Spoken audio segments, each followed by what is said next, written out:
Welcome back, Novello Nation. Want to give you this quick update. So the Fed funds rate just did something that it's never done in recorded time, which is that they have raised the Fed funds rate 75 basis points consecutively, meaning back to back. That's never happened before.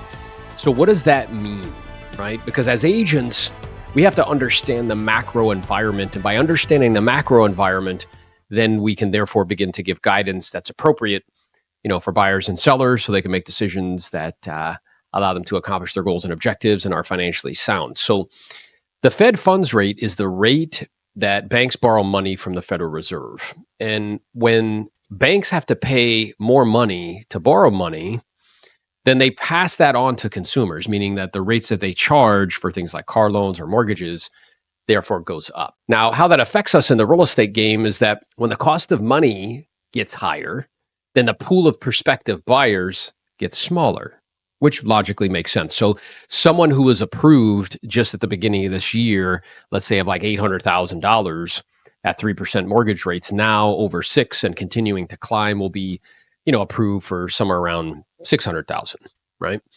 And give or take a little bit. So that's a dramatic change in purchasing power. So everybody's been kind of pounding their, fist on the table and saying, oh, there's no inventory.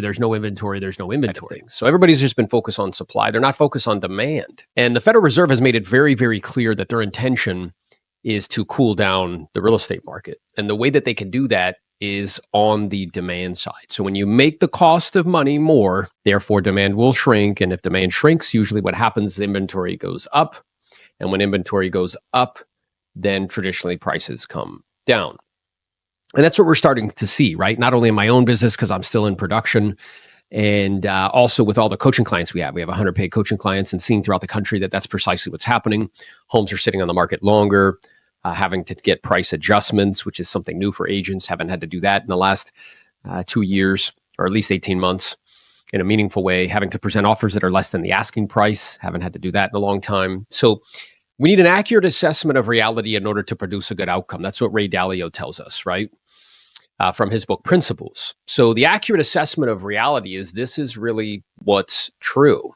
Now, I'm aware that there's a lot of information out there right now trying to spin that and say like, well, that doesn't mean things are bad. And 2 quarters of negative GDP, that doesn't mean we're in a recession. Starting to try to change the definition of things. At the same time, what's very true is when we look at these economic factors, we have interest rate going up faster this year than they have in the last 30 years. We have record high inflation at 9.1%. We have a Fed funds rate now, even with the last rate hike, at only at 2.5%. And when you look historically, the Fed funds rate, whenever there's been inflation this high, has been much higher than that. And we have, stock market retreating and this deleveraging and other assets that were heavily leveraged like crypto and things of that nature.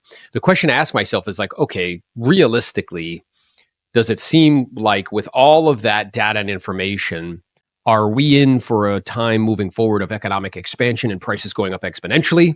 Or are we beginning to pump the brakes and we're in for some economic contraction and some downward pressure on pricing? So it's not debatable. If you're in the business and you're doing a meaningful amount of transactions, you can already see what's happening. So what do we need to do to deal with it?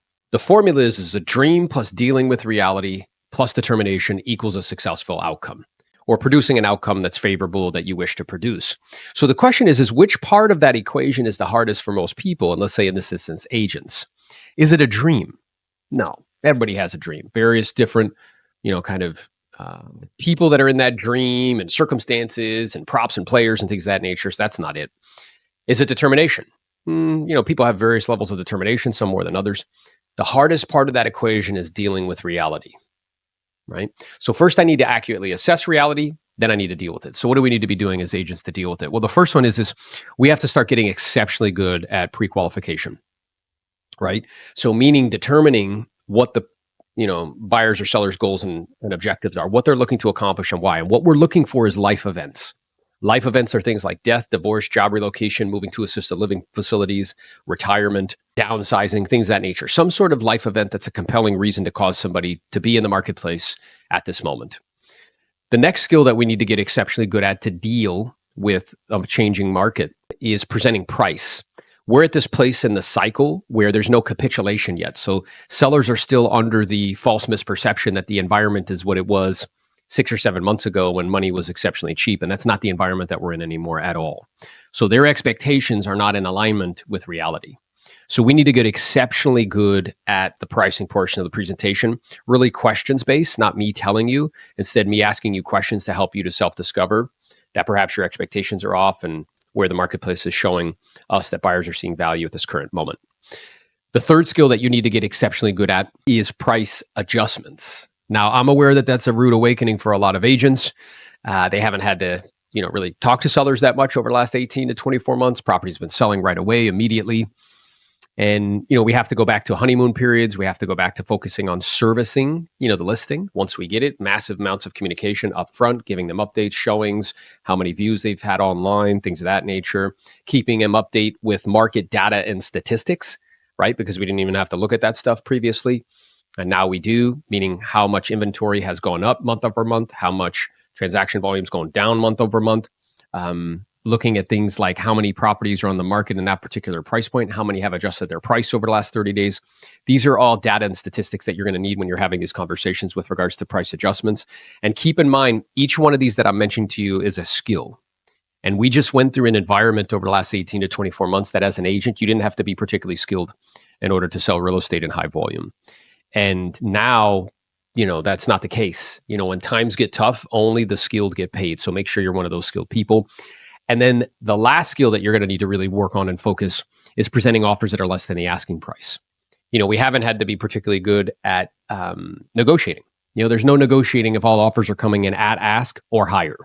And now you're going to have to be very good at that skill, right? So, if you need help with that skill, you know where to find your boy. You can always leave a comment here. I do my best to answer. You could check me out online on Instagram at Aaron Novello or on TikTok at Aaron Novello. If you like this content and it's helpful to you, be sure to share it with somebody. Smash the like and the subscribe button so you can be updated. And appreciate y'all. Let's go be great. I'll talk to you soon. Jose has technical difficulties just because he's wearing a suit and pants on below, like down below. I think I'm having some technical difficulties. I bet you a bunch of money he's not wearing pants. Bunch of money, bro.